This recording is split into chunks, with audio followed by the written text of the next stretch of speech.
but I still believe love can last. It's your unfailing love that gives me rest. You were there when I needed you most. 只要有一线希望，我们就尽100倍努力，绝不会放松。因為我亦都講過咧，即公務員啊、高官啊等等咧，減薪嚟講咧，係對整個經濟嘅狀況咧係唔會產生有啲咩嘅實質上面嗰啲影響。When someone nearly falls down, what will you do? When someone is selling raffle tickets for charity and you are in busy, will you simply pass him by and look the other way? Most people in Hong Kong will ignore them. Are you one of them? There are times, however, people whose hearts will be opened to the tragedy and suffering of others. For example, the Szechuan Earthquake.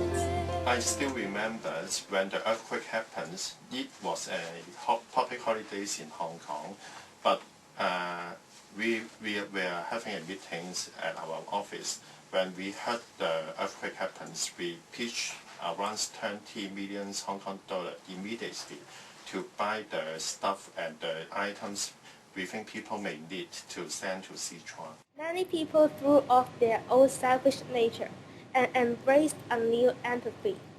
They donated goods and materials, but especially money to the victims of Szechuan. After we watched the news, we knew that some people were stolen the materials. How did you ensure the materials were sent or given to the victims? The answer is simple. We deliver the items by ourselves.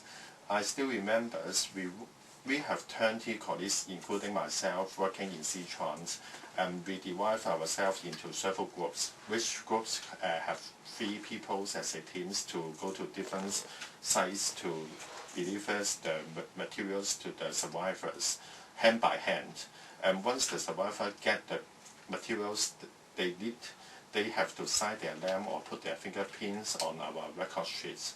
This wonderful spirit lasts for the first 3 months, but it seems we are now back to our old selfish ways. We do have humanitarian response plannings. Here's a handbook. You may see really thick. And make it simple, we divide our planning into 2 parts.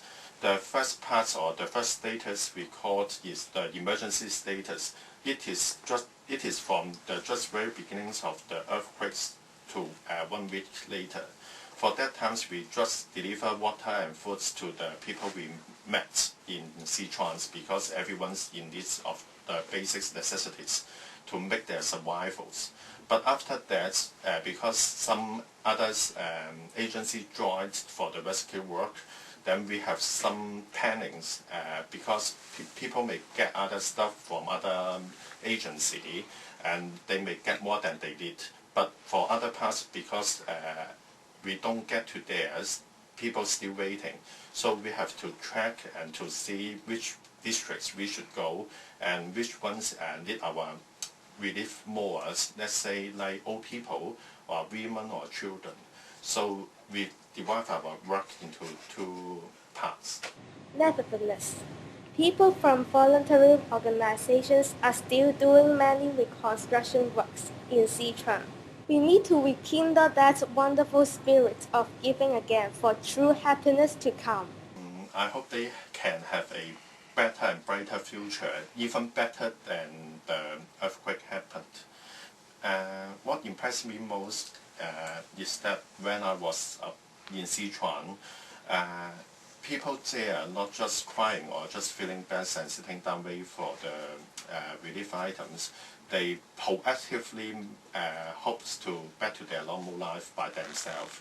For example, they collect the material they can collect to build temporary tents for their homes at the collapsed houses, and even some farmers even go back to their fields to start working even just a few days after the quake.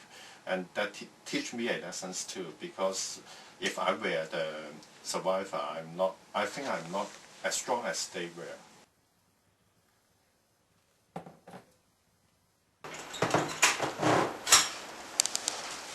Due to our research and interview, we found that some people's love just only keep in a while.